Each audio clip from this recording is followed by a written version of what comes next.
Good evening, everyone. The scene tonight moves... There was a time when people would stop what they were doing to watch the evening news. The local news was everything. We were going to be the pinnacle of Big J journalism. You were right there at the zeitgeist. TV stations with the most viewers made the most money. The moral high ground doesn't make them any money unless it makes you number one. We were reminded of ratings all the time.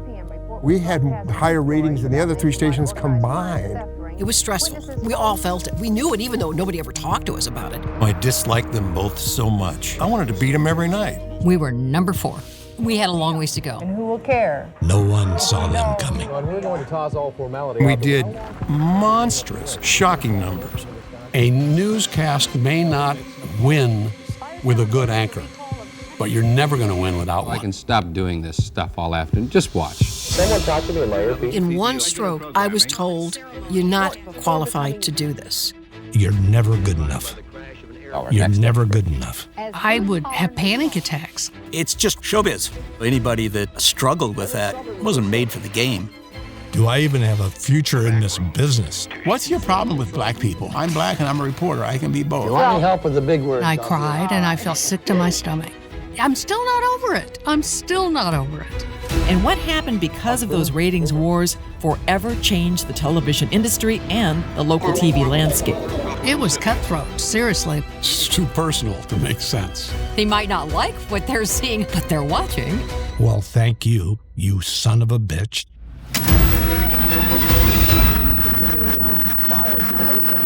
What exactly? My name is Michael Rosen for the Archive of American Television. It's my great pleasure to interview Stanley Hubbard. Stanley S. Hubbard. Thank you. There are three Hubbards, Stanley Hubbard. Stanley S. Hubbard in St. Paul, Minnesota. There we go. And what was your father's name? Stanley Eugene Hubbard. He was born in Red Wing, Minnesota. S.E. Hubbard was a pioneer in broadcasting, and he was largely responsible for the birth of commercial radio in Minnesota. He built the first radio station, we believe, that was survived from the sale of advertising anywhere in the country. KSTP was one of the first NBC radio affiliates. I mean, the old man wanted a radio station and then turned it into television. He could see the possibilities. Hubbard was a smart guy who saw where the industry and the technology was going, and he wanted to be in on the ground floor. So about 10 years after KSTP radio went on the air, Mr. Hubbard bought the very first television camera made by RCA and started experimenting with it. Radio provided the operating cash flow to get the television started. The first telecast by KSTP was April 27th, 1948, and with the flip of a switch, KSTP TV became the first commercial television station in the state with some of the first newscasts. And sometimes the news was covered by Hubbard himself. Roaring sound then. Yes, my dad and mother out driving around following police calls. They loved Spot News. It was great. Spot News was brand new and we were the leader. What did you see? This plane. Those early newscasts were once a week, Mondays, on KS. They went to the first daily 10 p.m. newscast in the early 50s. And we were the first daily television news anywhere in the world. There was weekly on the network. We were daily, every day. Sure, wonderfully. I'm Betty Crocker. The new WCCO, Channel 4 TV. Good evening. There's a happy household. CCO came along with a very weak newscast. We were still number one. KSTP had a year head start on WCCO. It was the dominant news channel. Often 40% or more of Twin Cities TV viewers were watching KSTP in the 1960s. Not only did they lead in viewers, but in the use of some of that early technology.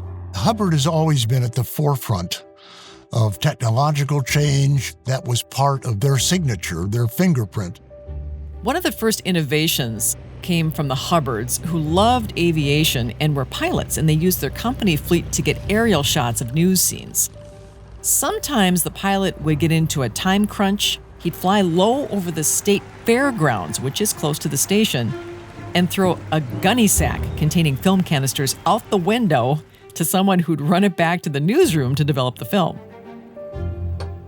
We bought a high-speed film processor, whereas our competitor, Channel 4, had to send out their film and get it back the next day. We played catch-up in those days, technologically.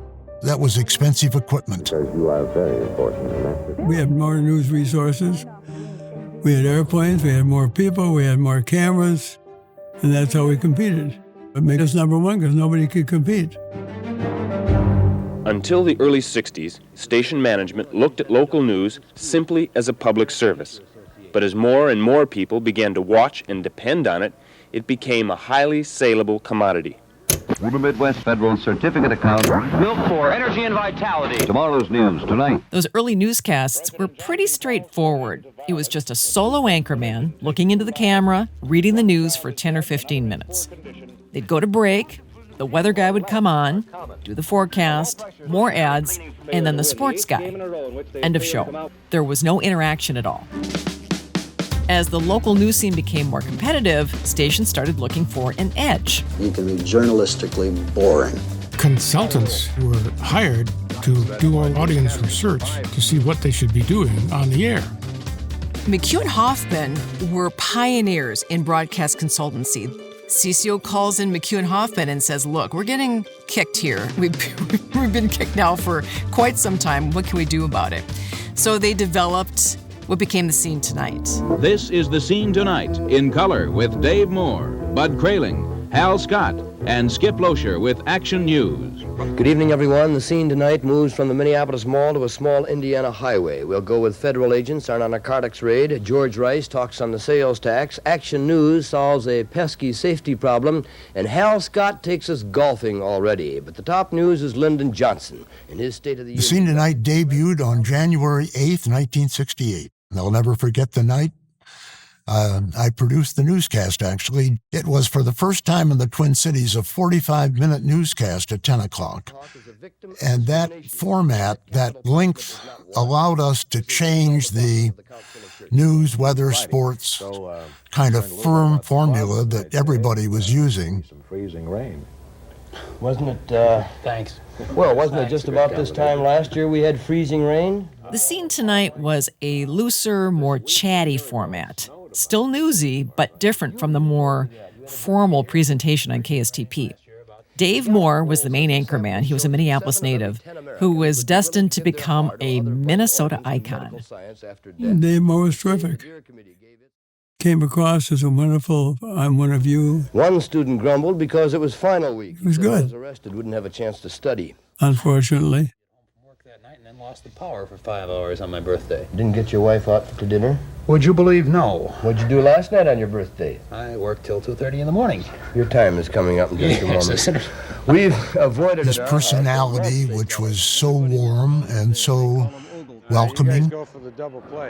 He was your next door neighbor, and viewers felt that. And it's who Dave Moore was. That wasn't a Dave Moore on camera, and he was something else in the newsroom. That's who Dave Moore was. I loved him. I thought he was great. Part of my responsibilities was to write news for the 10 o'clock news. And I would write for his voice. I would hear his voice in my head. And I'd say, how would Dave say the story? And that's how I learned to write good TV news copy. He read your copy, my copy, our writing, better than anybody I've ever known. And I think the likes of Shelby and anybody else who has worked at WCCO would tell you the same thing. I will serve as examples to others. Perrault and Cronkite would talk to me about Dave Moore. They loved him. They used to have CCO send them big Ampex tapes, and Cronkite and Perrault would sit in Cronkite's office and watch Dave Moore. The talks are top secret, but the word is that if the strike is He was so good, and yet he wasn't a newsman. And he was the first to tell you he wasn't a newsman. Orthopedic surgeons. Where are you going? I have to go to the bathroom. He was an actor. You're pretty sharp. Go ahead, please. Showbiz was the first skill set. Well, all I'm trying to do is reach Doug Moore upstairs. If we had a telephone instead of a dog, we might be able to get a hold of him. Watch me. I'll hold your attention, and I'll tell a story. The weather and the mumps when The Scene Tonight continues. Until the scene tonight, I don't think we had ever really dominated at 10 o'clock. As you might expect, the Hubbards were not happy to have been toppled by their upstart competitor. I don't like seeing competition be successful. And it had to do with the personalities. To regain their number one status, KSTP pioneered a dual anchor model, pairing their longtime newsreader, John McDougall, with another anchorman, Bob Ryan. That summer sausage. I'm having trouble keeping my image as a kindly, smiling, comforting weather forecaster with the worst winter in the history and 54 inches of snow. I think viewers develop as strong a bond with who's presenting the weather as they do with the newscasters. Oh, those old-time weather guys were fun. None of them were meteorologists. Each had their own gimmick at a time when forecast tools were just a magic marker and a map. KSTP's first weathercaster was P.J. Hoff. Hoff was a St. Paul Dispatch newspaper columnist and a cartoonist. And on set, he'd have this big sketch pad and a marker, and he'd illustrate the forecast with cute cartoon characters. And then there was Bud Kraling from WCCO. He had the Shell Oil Weather Tower, which was notable because it was the first use of weather radar in the market.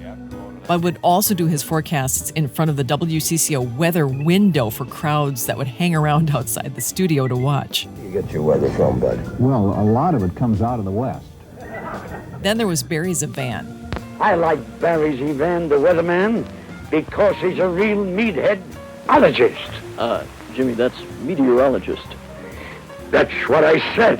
Barry came to KSTP from Vegas in 1970. He was called a peekaboo weatherman because he'd look over his shoulder, kind of like he was peeking at the camera during his forecasts. And Zavan said he did that because he felt it wasn't polite to turn his back on viewers. Barry Zavan had come and done a little practice run through for the cameras. I can hear all of the people in staff saying, you can't joke about the weather. Weather's serious stuff in Minnesota. That'll never work. And of course, he was wildly successful. Thank you. To add a little sex appeal to their newscasts, WCCO hired a weather girl in the 1960s, Nancy Nelson, to point out the highs and the lows.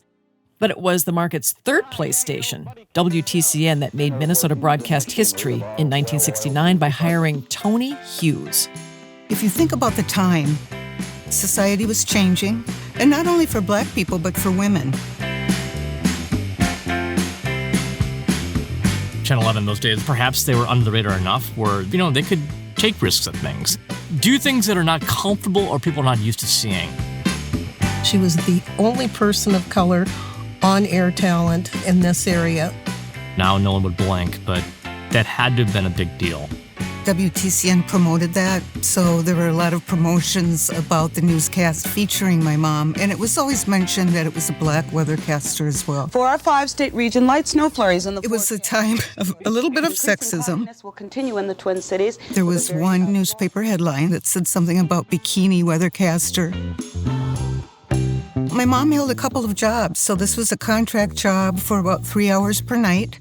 She would leave the house and she'd tell my brother and I to knock each other out while she was gone. Moving into the Great Lakes area as well as... At first, she was not invited to sit with the newscaster and the sportscaster. Eventually, she transitioned to being able to sit at the desk, which is a big deal. Brenda Banks said her parents, residents of South Minneapolis, said that it was the only channel they wanted to watch weather. Every time it was time for the weather, they'd say, "Go turn on that channel to the black girl." Oftentimes, people don't realize what's come before them and made it possible for them to have a seat at the table. The role in the Democratic Party is... Drop in a pair of slacks for... Farmers are going to have to pay the price. This is Marcia Fleur, Channel 5 Eyewitness News, Meeker County. Before she became a reporter in 1972, Marcia Fleur was an English teacher who had a nightclub act with a singing group. She said she then got into real showbiz, which was television news. Marcia was an absolute barrier breaker, becoming one of the first female anchors in the Twin Cities. When I walked into KSTP, There was no woman ever in the newsroom who had ever been allowed to anchor, even the early morning show. There had been no woman in the newsroom who had been able to cover fires and murders, and certainly not politics. She was the woman, and so she was given women's stories and, lightweight stuff. I was sitting at my desk for the first time, and one of the males in the newsroom, a reporter, came up behind me, reached over and grabbed my left breast. And I turned around and I went, "Yes?" And he said, "Well, the woman before you didn't mind." And I said, "Well, I'm not the woman before me, am I?" I didn't understand the culture of the newsroom. I didn't understand the culture of men. And I could have gone to the news director and complained and been out of a job. But being out of a job was not an option. I had a husband who was an actor, out of work. I had 2 children, and I wasn't about to be out of a job. So I just sucked it up, learned the business, learned the culture, put both feet down on the ground, and stayed there for 13 years. This is Marcia Fleur, Channel 5 Eyewitness News. She was a hard reporter. I mean, she knew how to write, and she knew how to ask hard questions. I think it took a while before they realized what they had and how good she was. The summer of 1972 was the Watergate summer, and it was coming up on the election, and they thought all of the action was going to be at the National Education Association, which was being held in St. Paul. So they sent their political reporter over there, and they sent me to the VFW convention in Minneapolis. I was the only woman on the floor with a camera, and there's 5,000 men. Women were not allowed into the VFW convention. And it was emceed by Georgie Jessel, who was dressed like a Southern colonel. He's the one that announced that if Jane Fonda showed up, they would hang her from the rafters. Everyone cheered. Spiro Agnew showed up. Julie Nixon Eisenhower showed up. And every day I did a story about these people and that politics and sent it off, and it got sent to the network, and it was run on KSTP. And when the week was out, I went back to KSTP, and the assignment editor said, "You're pretty good at that politics stuff." And suddenly I was covering Minneapolis City Hall, the state legislature, St. Paul City Hall, and whatever was going on nationally. End to discrimination. We're a people. Marcia and I covered Mondale's run for the vice presidency, and she had made the connections with the party. Marcia and I were going to go out and spend 2 days with Mondale. We got out there and we had such access to Mondale that she called back, and suddenly that 3 days turned into 2 weeks leading up to election. I think we covered 75 cities in that 2 weeks. It was an incredible experience. You've been kind to me, you've been understanding. What kind of spray are you using these days? To match permanent press tops and bottoms. No sign yet of Jimmy Hoffa. In fact, no real proof. This is where the consultants came in. It became clear from what the consultant said, at least, the audience preference was to see a male-female co-anchorship. It was unheard of to have a woman, white woman, anchor with a man. It was just not even heard of. So in our case, it was Susan Spencer, who had done a remarkable job as a reporter, who was a terrific writer, who had earned that. And this was not that long before she went on to CBS, so that co-anchorship was relatively short-lived. My guess, knowing Dave, that he would be on the surface polite and accepting, and inside fuming. He did not believe that he needed a woman, especially a young woman, sitting next to him. And he made that very, very crystal clear. And when the scene tonight resumes. The WCCO TV news cameraman has just returned to our newsroom with that story on film, and we'll have it for you just as soon as the film is processed. The goal was to get the shot, the footage or interview no one else had, and get it on the air. And back in the day, it was a task that wasn't an easy or a fast process. All of the news pictures that you saw on the television news program were film. that had been shot with film cameras. We were shooting 16-millimeter film. We had what were called Oricon conversions, which were the big newsreel cameras.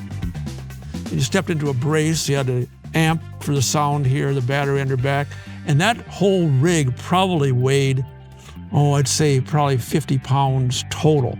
We didn't use tripods because you never took the camera off the tripod because you were the human tripod because you were in this brace. And then brought back to the station to be developed at the station. You couldn't stay out very late on a story because you got back, you had depending on how much film you'd shot, 15, 20 minute, 30 minute, get it through the processor. The film processor with all of the fumes was in the same room as the newsroom. Can't tell you how many stories I ruined because I didn't know how to process the film correctly. Ugh, it was wild. It was like the Wild West of TV. And edited at the station. When you made an edit on film, you were literally cutting the film. So if you made a mistake, you had to glue it back together. When we had all this editing goop that was like a super drug high, it was just this really strong glue that you used to edit the story physically. And finally put on the air. We got to get it on the air. It doesn't matter how good it is if it doesn't get on the air. Our studio used to be 4 floors down and people run up back stairs and stuff to try to get it there. Our newsroom was in the basement, the old building. The studio was on the 4th floor. The control room was on the 5th floor. The elevator could not have been slower. There had to be the slowest elevator in the Twin Cities. So I would often sprint up 4 or 5 flights of stairs, stayed in shape that way, I guess. When I was an editor at 5, I've got the 2 reels of film, and I'm running up the stairs, 2 flights of stairs into that hallway, which was waxed, and the AM radio station was right there. And I'm rounding this corner. I had this technique where I could bounce off the wall to keep my footing. All of the Beach Boys are coming out into the hallway because they just done an interview on 1500 when it was a rocker, and they're all standing there, blocking the hallway. So either I'm going to collide with the Beach Boys, or I'm going to get the film down to the projectionist. Hi. How are you? Good tonight? Good. Join us at 10. At the reception he's going to receive when he's yes. Dr. McGraw will bid farewell to his Binghamton campus. Not about the new climate in Minnesota, not about the new job, but about the reception he's going to receive when he tells Twins fans that he's a longtime fan. There was a lot of pressure to get the news first and get it right as these top 2 stations battled for ratings supremacy. And it wasn't exactly glamorous. WCCO News Director Ron Hanberg says everybody smoked in those days, so this low-ceilinged place was almost impossible to work in. The smoke in the basement was so thick, you actually had to squint to see who was sitting at the desk. Everybody smoked. Everybody. We chain smoked. We didn't just smoke, we chain smoked. There was no ventilation. The interviews, you can do anything you want with it. At one point in that little dingy, smoky basement, it was a Field of Dreams newsroom. Among those who don't agree with the president's Vietnam You got policy, Dave Moore and Skip Loescher and Bud Kraling and Hal Scott, arguably the best local newsroom that's ever been assembled. And I would argue with anyone to say, top this. You can't, because there's nothing to argue about. It was a very convivial atmosphere. There was great respect among the people who worked there. We had a dozen reporters who went on to be correspondents on national broadcast news. Bob McNamara, Susan Spencer, who's still on the air, Sam Ford, Don Kladstrup. I mean, all these people were in the newsroom at the same time. It happens a lot. I hire a reporter for WCCO Television News, and before long, one of the networks calls and hires that reporter away from me. It's happened about 15 times in the past 10 years. People at CBS really have an incredible respect for WCCO. They joke about it and they call it the farm team. The time that I was at CCO was the best. They weren't taking people from Los Angeles. They weren't taking people from other markets. They were taking from Minneapolis, St. Paul. They were trained here, and they went out to the big markets out of D.C., New York, and they were doing fantastic journalism because they learned it here. For them, like for me, it was a learning place. You were expected to grow You were expected to improve as a writer and as a reporter and as a newscast producer. But in the process of learning, you had lots of support. Bob McNamara and Action News with twin tubes trouble, and Hal Scott with some big baseball news. Hal, how about the trade of Bob Allison, Quillisi Manual, and a draft choice to Oakland for Rick Monday? And I can't keep a straight face. Hal Scott was a brusque individual, but my guardian angel. He worked 7 days a week. He was really good at what he did. He worked hard and he played hard. And he wore these loud sport coats all the time. Of all the must games we've been involved in, this is the mustest of all of them. And I would type a story, hand the script to Hal, and I'd see him take out his pen and he'd scratch out this word or that word and the next word, and I'm going, and he wouldn't say anything to me. But I could tell by looking at it, like, I overwrote the script. And one of the proudest days of my early life at WCCO was when I wrote a script and I gave it to Hal and he didn't take his pen out. I knew I had made it in his eyes. This is Mark Rosen reporting from Boulder, Colorado. All the stations in the country, when we had free broadcasting, no government interference, no radio commission, no FCC or nothing. Good days, believe me. S.C. Hubbard Sr. The old man. The old man. I did not know the old man very well. He scared me. Oh, he scares the crap out of anybody. There were people, if they heard him coming down the hall, they would duck in the nearest door. I know one lady went in the men's room just to not confront him. They were terrified of him. He was so quixotic. I can see why people thought the old man was formidable, because he was. I mean, he was kind of gruff and kind of crusty. Very smart man. Very smart guy. He would come to the newsroom, big cigar, and it was lit. He'd see me anchoring the morning newscast at 7:30. He would say, young man, when you say good morning, say good morning, good morning. Don't just say good morning. There you go. Then just say good morning, and you'll be good. You'll be good. And then he'd walk out. And he said, you're a villain with a mustache. And I thought that was a great title. I liked him. For some reason, he kind of liked me because I was sassy, and he would invite me up to his office and talk to me about we ought to reinstitute the organ in the studio and have organ recitals. And what did I think of that? The mighty Wurlitzer pipe organ from KSTP Studio. I'm not sure the public is ready for the rebirth of the organ recital. And then I would say, Mr. Hubbard, it's getting kind of late, and I'm supposed to go down and be on the 5 o'clock news. So I would get up to leave, and he said, well, you could go back to the newsroom and tell them that you just left the chairman of the board. So I would sit back down and listen to the next story. And when he was ready, I could leave. I really, really liked him. From WCCO Television News, this is The Scene Tonight. In broadcast, one action touches off a reaction, right? So if one station does something and it is success, the other stations are going to look at that and probably try to follow suit, right? This is Total News. Making these changes in order to maneuver themselves into number one. This is Newswatch. That's where the money is. President Nixon. The Hubbards are very competitive. And with WCCO winning in the late 60s and early 70s, at times by a 2-to-1 margin, becoming number one again was the goal for KSTP. For Stanley Hubbard, being number 2 was being number 4, and whatever it took, he wanted to win. When they were having trouble after The Scene Tonight came to prominence, and they brought in John McDougall and Bob Ryan. That failed miserably, so they got rid of them.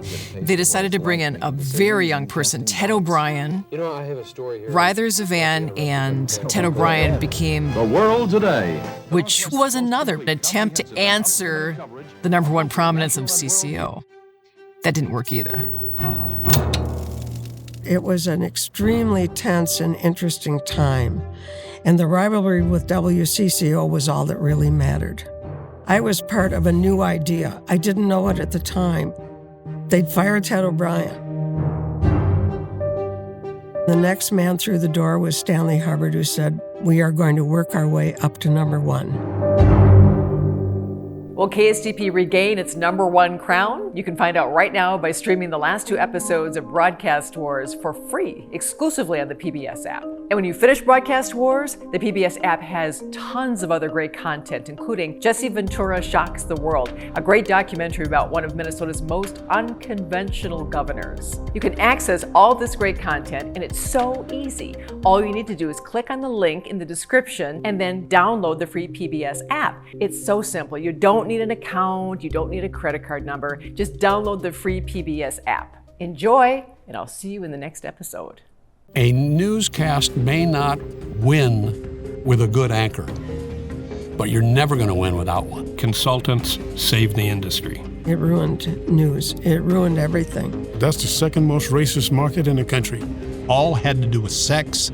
It had to do with illicit sex. And I looked over at the monitor and I said, what the hell is this? We made her a star and you double-crossed us. You couldn't put the genie back in the bottle. It just wasn't going to work.